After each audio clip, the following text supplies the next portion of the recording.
Hello guys, welcome to my vlog. Kilala niyo balan ini? Amo ni tawag nga bugnay fruit. Manamit man siya guys.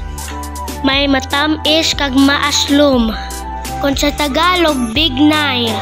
In English, wild cherry. Ginahimo ni siya nga Filipino wine. Gapangkwa sila sang santol. In English is cotton fruit. Ang santol is rich in vitamin C, fiber, and antioxidant. Ari naman kita sa garangan fruit. In English, star fruit. Sa Tagalog, balimbing.